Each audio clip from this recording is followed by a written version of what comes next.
Welcome to ANN TV. TDP నాయకులు కార్యకర్తల కోలాహలంతో ప్రకాశం జిల్లా ఒంగోలు నగరం పసుపు పచ్చగా మారింది. అడుగడుగున జై డీజై జై జై డీజై నినాదాలతో ఒంగోలు నగర వీధులు మారుమోగాయి.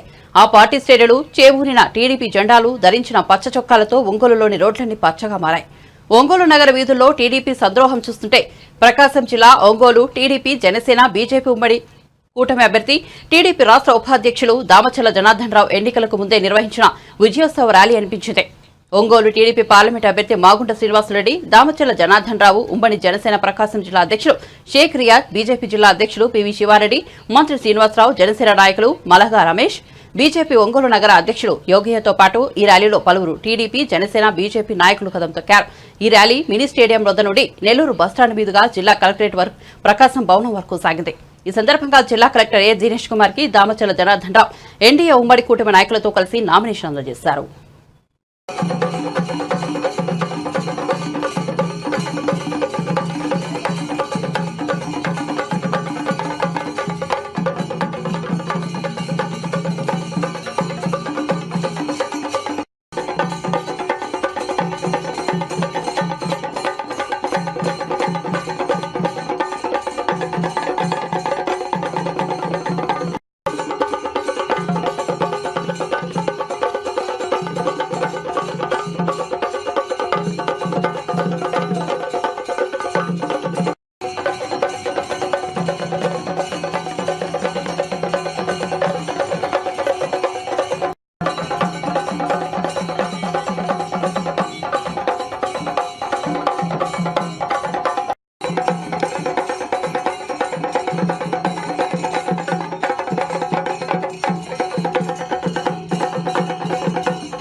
శక్తి తల్లికి వందనం పేరుతో మీ ఇంట్లో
led by Louis Drive.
Terral వచ్చింది terral వచ్చింది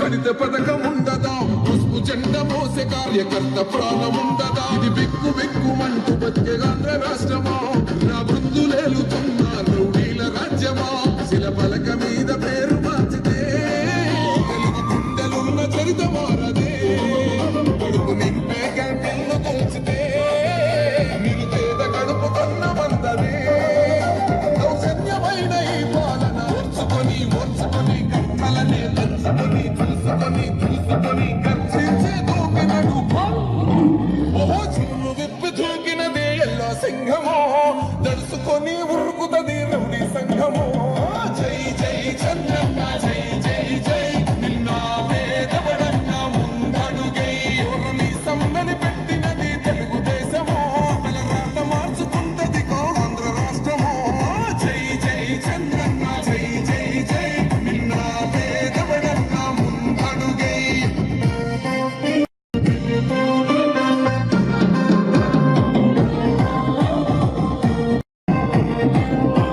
అన్యాయమైన కేసు పెడితే నిలవలేదుగా మేఘమంటూ నిలిచి సూర్యుడునే గెలవలేదుగా ప్రతిపక్షం అనగా దౌర్జన్యమైన ఈ పాలన ఓర్చుకొని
వీడియో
వీడియో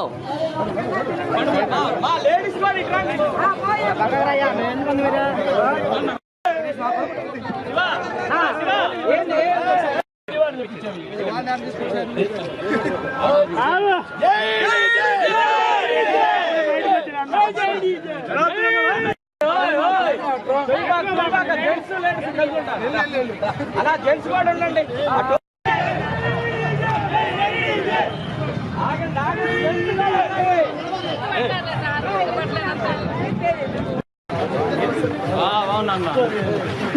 ఎందుకు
అంటే రాష్ట్ర ప్రజలంతా కూడా ఈ సైకో జగన్మోహన్ రెడ్డి ఇంటికి పంపడానికి వాళ్ళంతా కూడా కంకణం కట్టుకోనున్నారు.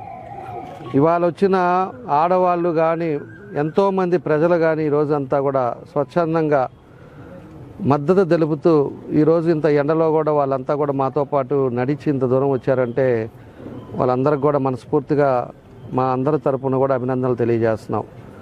భవిష్యత్తులో తప్పకుండా కూడా ఏదైతే ఈ ఒంగోలులో ఆగిన అభివృద్ధిని దాన్ని కొనసాగిస్తాం. అదేవిధంగా మనం చేసిన 75% 80% కంప్లీట్ అయ్యి ఈరోజు అవి అన్నీ కూడా ఆగిపోయి ఉన్నాయి. ఏదైతే తాగునీరు ప్రతిరోజు మంచినీళ్ళు ఇవ్వాలనేది మా ఉద్దేశం. ఆ మంచినీళ్ళది దగ్గర 80% తీసుకొస్తే దాన్ని 5 సంవత్సరాల్లో చేయలేకపోయారు. మేము రేపు ప్రభుత్వం రాగానే 6 నెలల లోపలే అది కంప్లీట్ చేసి మొత్తానికి ప్రతిరోజు మంచినీళ్ళు ఇచ్చేటట్టుగా దాన్ని కూడా ప్రజలకి ఇంకా ఒంగోలులో తాగునీరు సమస్య లేకుండా చేస్తామని చెప్పి కూడా మేము తెలియజేస్తూ ఉన్నాం. రెండవది వచ్చేసి పోతురాజు కాలువని 85 కోట్లు పెట్టి ఆ రోజు శాంక్షన్ చేపిస్తే అది కూడా చేత కాకుండా రాళ్ళకే పరిమితమై ఆ రోజు ప్రభుత్వం మారగానే ఫస్ట్ నెలలోనే ఫౌండేషన్ స్టోన్ వేసుకున్నారు. 10 సార్లు తిరిగితే ఫైనాన్స్లో అది శాంక్షన్ చేయించాం. దాన్ని 3 కాంట్రాక్టులు మారి దాన్ని కూడా కట్టలేక ఈరోజు ఆ వర్క్ క్యాన్సిల్ అయిపోయింది.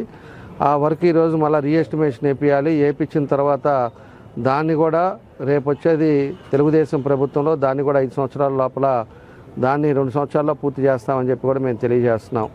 రాష్ట్రంలో కడితే 4 లక్షల ఇల్లో పేద ప్రజలకి ఈలానిపోయాడు ఈ సైకో జగన్ రెడ్డి. కాబట్టి రేపు టిడ్కో హౌసెస్ కూడా 6,000 ఇళ్ళు కూడా రాగానే వితిన్ 6 months లోపల ఎవరైతే ప్రభుత్వం వాళ్ళు డబ్బులు కట్టారో వాళ్ళ చలానాలు కూడా ఉండేవాళ్ళని చూసి వాళ్ళందరికీ కూడా వాళ్ళ సొంత ఇంట్లో ఉండేటట్టుగా అవి కూడా చేస్తాం. ఇంకా కూడా ఎవరైతే హౌసెస్ కానీ ఇట్లా లేక సొంత స్థలం లేక ఇబ్బందులు పడుతున్నారో వాళ్ళకి 2 సెంట్లు సైట్ ఇస్తామని చెప్పి కూడా మేము తెలియజేస్తూ ఉన్నాం. దాంట్లో కూడా మన మీడియా సోదరులందరూ కూడా కెమెరామ్యాన్లు కానీ మీడియా వాళ్ళు కానీ ఎన్నోసార్లు నుంచి అడుగుతున్నారు. వాళ్ళకి 2.5 సెంటు ఈసారి తెలుగుదేశం పార్టీ ప్రభుత్వంలో వాళ్ళకు కూడా సపరేట్ జర్నలిస్ట్ కాలనీ వాళ్ళకి మేము తెలుగుదేశంలో ఈసారి పట్టాలు ఇస్తామని చెప్పి కూడా ఈ సందర్భంగా మేము తెలియజేస్తున్నాం. అదేవిధంగా ఇంకా ఉండేది ఏదైతే ఇంకా మేజర్ సమస్యలు మనకు వచ్చే లోపలికి బక్కిన కన్నాల బ్రిడ్జి ఒకటి ఆగింది. మా టైంలో 5 సంవత్సరాల్లో బ్రిడ్జిలన్నీ కట్టాను. ఒక బ్రిడ్జి ఈత మొక్కల బ్రిడ్జి ఒకటి ఆగింది. అది కూడా రేపు తెలుగుదేశం ప్రభుత్వంలో అది కూడా కంప్లీట్ చేస్తాం. ఒక స్టేడియం అవసరం ఉంది. స్టేడియంను కూడా తెలుగుదేశం పార్టీలో అది కూడా తీసుకొస్తాం. అదేవిధంగా మనకి యువగలం జరిగినప్పుడు యువగలం మైల్ స్టోన్ 2100 కిలోమీటర్ మనకు ఒంగోలుకి వచ్చినప్పుడు మన నియోజకవర్గం నుంచి ఏది కావాలని అడిగినప్పుడు నేను అండర్ గ్రౌండ్ డ్రైనేజ్ సిస్టమ్ అని చెప్పేసి చెప్పడం జరిగింది. రేపు ప్రభుత్వం వచ్చిన తర్వాత అండర్ గ్రౌండ్ డ్రైనేజ్ సిస్టాన్ని 500 కోట్లతోటి దాన్ని ఎస్టిమేషన్ వేయించేసి ఈ 2-3 సంవత్సరాల్లో అండర్ గ్రౌండ్ డ్రైనేజ్ సిస్టమ్ కూడా కంప్లీట్ చేస్తాం. Under ground water line, drainage system, అదేవిధంగా ఎలక్ట్రికల్ లైన్స్ ఏది కూడా ఇంకా పోల్కి వైర్ అనేది లేకుండా ఆధునీకరణ చేస్తాం. ఒంగోలు బ్యూటిఫికేషన్ చేస్తాం. ఒంగోలుని కొత్త రకమైన ఇంకా మార్పులు తీసుకొస్తాం. 5 సంవత్సరాలు చేసింది ఒక పని అయితే ఈ 5 సంవత్సరాల్లో ఇంకా మార్పులు తీసుకొచ్చి అన్ని హంగులతోటి ఒంగోలుని తీసుకొస్తామని చెప్పి కూడా మేము తెలియజేస్తూ ఉన్నాం. ఇట్లా ఎన్నో కార్యక్రమాలు ఈరోజు పేద ప్రజలు ఇబ్బందులు పడుతున్నారు. పార్కులు అదివరకు మేము చేసినప్పుడు ఎలా ఉన్నాయి, ఇప్పుడు ఎలా ఉన్నాయి. అదేవిధంగా డివైడర్స్ అంతా కూడా కొంత ఆయన ఎన్నోసార్లు కూడా మాట్లాడాడు. మీరేం అభివృద్ధి చేశారు, వాళ్ళకి పెయింట్ అను అదేవిధంగా డివైడర్లకు పెయింట్ తప్పితే అనే మాటలు కూడా మాట్లాడారు. వాళ్ళ చిత్తశుద్ధి వాళ్ళకి తెలియదు. ఎందుకంటే వాళ్ళకి వేరే యాక్టివిటీస్ ఎక్కువ తప్పితే ఎప్పుడు కూడా ఒక నగరాన్ని అందంగా తీర్చిదిద్దినప్పుడే మనకి హంగులతో ఉండేటప్పుడే ఫెసిలిటీస్ ఉండేటప్పుడే మనకు కూడా ఏదైనా కూడా కంపెనీలు కానీ వేరేది ఏదైనా కూడా వస్తారు. ఎవరైనా మన ఇంటికి వచ్చినప్పుడు మనం శుభ్రపరుచుకుంటాం. ఎందుకు పరుచుకుంటాం? మన ఇల్లు శుభ్రంగా నీట్గా ఉండాలని. అదేవిధంగా మన టౌన్ అనేది మనది, అది ఒంగోలు అనేది మంది కాబట్టి ఎవరు ఒంగోలు కొత్తగా వచ్చినా కూడా ఎంత చక్కగా ఉందిరా, డస్ట్ అనేదే లేదు, చెత్త అనేదే లేకుండా ఉంది, ఎంత బ్యూటిఫికేషన్ ఉంది అని చెప్పేసే విధంగా చేయాల్సిన బాధ్యతలు మన మీద ఉంటాయి. కాబట్టి మేము ఆ రోజుల్లో చేసాం. ఆయన 3 సార్లు గెలిచినప్పుడు కనీసం డంపింగ్ పట్టించుకున్నాడు? అసలు పెద్ద పల్లెటూరు ఒక డివైడర్లు కట్టాడా? ఈరోజు ఊరకనే మాట్లాడేసి ఈరోజు కొత్తగా 3 పథకాలు పెట్టాడు. ఒకటి రేపు రాగానే అండర్ గ్రౌండ్ డ్రైనేజ్ సిస్టమ్ చేస్తాడంట. ఇంకోటి వచ్చేసి ఏదో ఇంకోటి 2 చెప్పాడు. వాటర్ లైన్ ప్రతిరోజు మంచినీళ్ళు ఇస్తానని చెప్తాడు. మేము 80% కంప్లీట్ చేసిన దాన్ని కనీసం కూర్చొని దాని మీద రివ్యూ చేసి అసలు ఎక్కడ ఆగిపోయింది, దానికి మనకేం ఫండ్స్ కావాలి, దానికి సీఎం దగ్గరికి పోయి అప్పుడే కానీ తీసుకొని వచ్చి ఉంటే ఎప్పుడో ఆయన 19 అయితే 20 ఓవరే ట్యాంక్స్ కట్టాము. అదేవిధంగా ఫిల్టర్ బెడ్స్ కొన్ని కట్టున్నాము. ఇవన్నీ కూడా డిస్ట్రిబ్యూషన్ కరెక్ట్గా ఉండడానికి ఆ రోజు మేము చేసిన పనులు అవన్నీ చేసి ఉంటే ఈరోజు మంచినీళ్ళు వచ్చేది. ఇంకా ఆయన రోజు ఇచ్చేది ఏందో నాకు అర్థం కాలేదు. అది కూడా చేయలేకపోయారు. ఇవాళ మళ్ళీ హామీలు కొడతా ఉన్నారు. అది అనేది ప్రజలు తెలుసుకోవాలి అవన్నీ కూడా. అది కూడా మూడోది కూడా ఇంకోటి ఏదో పట్టాలు ఇస్తానన్నాడు. ఆ పట్టాలు కూడా అన్నీ కూడా ఫేక్ పట్టాలు ఇచ్చాడు. ఎందుకంటే మేము క్లియర్గా చూపించాం. ఒకటేమో తహసీల్దార్ సంతకాలు పెట్టున్నాడు, ఒకటేమో డిజిటల్ సైన్ ఉంది. రెండిట్లో ఏది కరెక్ట్ అని అడిగాం మేము. తర్వాత మళ్ళీ కొన్ని సచివాలయాల్లో ఏదైతే తహసీల్దార్ సంతకాలు ఉన్నాయో మళ్ళీ కూడా అన్నీ కూడా వెనక్కి తీసుకున్నారంట. వెనక్కి తీసుకొని మళ్ళీ మేము ఇస్తామని చెప్పి దాన్ని మళ్ళీ ఇంతవరకు వాళ్ళకి రిటర్న్ ఇవ్వాల. వాళ్ళేమో ఆ పట్టాల కోసం సచివాలయాలు తిరుగుతుంటే ఎలక్షన్ కోడ్ ఉందమ్మా చూస్తామని చెప్పేసి వాళ్ళు చెప్తున్నారు. కొన్నేమో రైతులకు డబ్బులు కూడా ఇలా కొన్ని డిస్ప్యూట్ ఉన్నాయి, అన్నదమ్ముల్లో ఇష్యూలో డిస్ప్యూట్ ఉన్నాయి. దానికి డబ్బులు ఇవ్వకుండానే వీళ్ళు మ్యాప్ ఒకటి గీపిచ్చేసి వీళ్ళకి ఇష్టం వచ్చినట్టు పట్టాలు ఇచ్చేసి ఇవన్నీ కూడా చేశారు. ఇవన్నీ కూడా స్క్రూటినీ చేయాలి. కొంతమందికి కరెంటు బిల్లులు ఉండేవి, కొంతమంది గవర్నమెంట్ ఉద్యోగస్తులకు కూడా ఇచ్చున్నారు పట్టాలు. పేదవాడు ఎవరైతే ఉన్నాడో వాళ్ళు ఇల్లు కూడా లేకుండా ఇబ్బంది పడుతున్నారో అలాంటి వాళ్ళకి ఇవ్వాలి తప్పితే ఈరోజు తొత్తులకి ఇచ్చి ఇవన్నీ కూడా చేస్తామని చెప్పి తెలియజేస్తున్నాం. ఎవరైతే పట్టాలు దొంగ పట్టాలు ఫోర్జరీ పట్టాలు చేశారో వాళ్ళందరికీ కూడా ఎవరైతే ఎన్ని రిజిస్ట్రేషన్లు అయినా కానీ అసలు వాళ్ళకి పేదవాడు ఎవరైతే బయట ఊర్లో ఉండి వాళ్ళ ఆస్తులు పోగొట్టుకున్నారో వాళ్ళకి మాత్రం వచ్చేటట్టు చేస్తాం. దాంట్లో ఎవరున్నా సరే వాళ్ళకి ఏం చేయాలనేది కూడా దాన్ని చేస్తాం. దొంగ రిజిస్టార్లు ఏదైతే ఉన్నాయో దొంగ స్టాంపులు పెట్టి చేశారో అవి కూడా దొంగ స్టాంపులు ఎవరెవరు ఉన్నారో దాంట్లో ఇన్వాల్వ్మెంట్లో వాళ్ళని కూడా వాళ్ళ మీద చర్యలు తీసుకుంటారు. ఖచ్చితంగా తెలుగుదేశం పార్టీ వచ్చిన తర్వాత గంజాయిలని మన ఒంగోలును కూడా తీసుకొస్తాం. గంజాయి పిల్లలకి అలవాటు చేశారు కొంతమంది వాళ్ళ స్వార్థం కోసం. వాళ్ళ మెప్పుల కోసం పిల్లలకి 20-21 సంవత్సరాల పిల్లలకంతా కూడా గంజాయి నేర్పించి వాళ్ళ తొత్తుల కోసం ఉపయోగించుకుంటా వాళ్ళకి బిర్యానీలు పెడతా వాళ్ళని ఎవరిని కొట్టమంటే వాళ్ళని కొట్టేటట్టుగా వాళ్ళని ఉపయోగించుకుంటున్నారు. వాళ్ళ తల్లిదండ్రులకి వాళ్ళకి కూడా నేను ఒకటే చెప్తున్నా, ఈ రోజు అనేది ఈ నెల రోజులు 2 రోజులు మిమ్మల్ని వాడుకుంటాడు. మీకు కావాల్సింది గంజాయి, అదేవిధంగా మీకు బిర్యానీలో లేకపోతే డబ్బులు ఖర్చులు కూడా ఇస్తారు. రేపు అనేది అయిన తర్వాత, ఎలక్షన్ అయిన తర్వాత ఎవడు కనపడ్డు, అది మాత్రం గుర్తుపెట్టుకోండి. మీ జీవితం ఏమైపోద్దో కూడా అర్థం చేసుకోండి. ఈ గంజాయిలు తాగడం అంటే మీ ఆరోగ్యం పోద్ది, మీ తల్లిదండ్రులు కూడా ఏమవుతారో కూడా గుర్తుపెట్టుకోండి. ఎందుకంటే నా కళ్ళతోటి హాస్పిటల్లో రిమ్స్లో జరిగినప్పుడు నేను లోపల రూమ్లో ఉన్నా, నేను బయట లేను. బయట తర్వాత వచ్చిన తర్వాత నేను మన వీడియో క్లిప్పింగ్స్ చూసేటప్పుడు ఒక అతను అద్దం పగలగొట్టి చెయ్యి కట్ అయిపోయింది, బ్లడ్ వస్తుంది కూడా అతనికి తెలియట్లా. పిల్లలు 21 సంవత్సరాల వాళ్ళు, అలాంటి వాళ్ళంతా కూడా గంజాయిలకు అలవాటు అయిపోయి ఈరోజు మన ఒంగోలులో ఇబ్బంది పడే పరిస్థితులు వస్తున్నాయి. ఇతను మంచి చేయకుండా ఒంగోలుకి అబ్బా కొడుకులు ఇద్దరు కూడా మంచి అనేది చేయకుండా ఈరోజు ఇట్లాగా వ్యవస్థను నాశనం చేసి గంజాయి పిల్లలందరినీ కూడా చెడగొట్టే పరిస్థితులు వచ్చారు. కొంతమందికి మా వాళ్ళు పార్టీ మారే వాళ్ళు వస్తే అక్కడి నుంచి వస్తే వాళ్ళకి ఫోన్లు చేస్తారు, బెదిరిస్తారు. ఎప్పుడు కూడా నేను పోయినసారి కూడా చెప్పా, బెదిరించే కొంది. ఇప్పుడు గుప్తాని ఏం చేశారు, దానికి రెట్టింపు జరుగుతుంది. ఎప్పుడు కూడా ఒకరిని మంచితనం మీద మనం మాట్లాడాలి, మంచితనం మీద మనం చూడాలి తప్పితే వాడిని ఏదో నేను కొడతాను, నాకు ఇవాళ పోలీసు వాళ్ళు ఉన్నారు, నేను అరెస్ట్ చేస్తాను, కేసులు పెడతాను అంటే రేపు అనేది రోజు వాళ్ళు కూడా ఇదే విధంగా తయారవుతారు. ముందుగా రివర్స్ అయినప్పుడు గుప్తాలాగా చేసిన పాపాలన్నీ కూడా బయటకు వస్తాయి. కాబట్టి ఇవన్నీ కూడా ఒంగోలులో ఇంకా ఏవైతే ఉన్నాయో అవి చేస్తాం. పీస్ఫుల్ టౌన్ని మళ్ళీ తీసుకొస్తాం. ఎక్కడ కూడా గొడవ అనేది లేకుండా. మేము 5 ఏళ్లలో ఎక్కడ గొడవలు లేవు. మేము ఏడా గంజాయి లీల, ఇసుక అమ్మల, అదేవిధంగా రేషన్ బియ్యాలు అమల, అదేవిధంగా స్థలాలు కబ్జాలు చేయాల, దొంగ స్టాంపులు పెట్టి మేము కబ్జాలు చేయాల, గ్రానైట్ వాళ్ళ దగ్గర వసూలు చేయాల, ఇలాంటివన్నీ కూడా ఎన్నో ఉన్నాయి. హాస్పిటల్ బిల్డింగ్ల మీద వసూలు చేయాల, ప్రైవేట్ బిల్డింగ్స్ మీద వసూలు చేయాల, ఎవరన్నా అపార్ట్మెంట్లు కడితే అపార్ట్మెంట్ వాళ్ళ దగ్గర మాకు ఇంత కావాల్సిందే అని చెప్పి వసూలు చేయాల, కమర్షియల్ బిల్డింగ్ కడితే దాన్ని వసూలు చేయాల. ఈరోజు ఇవన్నీ కూడా ప్రజలు కూడా గమనించుకోవాలి.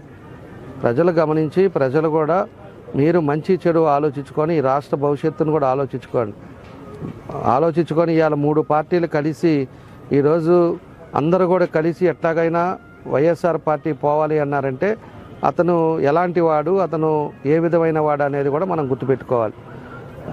అలాంటి సైకో ముఖ్యమంత్రి ఉండడం వల్ల ఈరోజు రాష్ట్రం ఎంత పడింది, ఎంత వెనక్కిపోయావు, ఈరోజు ఏం జరుగుతుంది అనేది కూడా మీరు ఆలోచించుకోండి. ఒక్క కంపెనీ అన్న ఆ రోజు తెలుగుదేశం టైంలో తెచ్చిన కంపెనీలు ఒక్కటి లేవు, ఒక్క పిల్లోడికి ఉద్యోగాలు లేవు, అదేవిధంగా ఒక్క డెవలప్మెంట్ లేదు.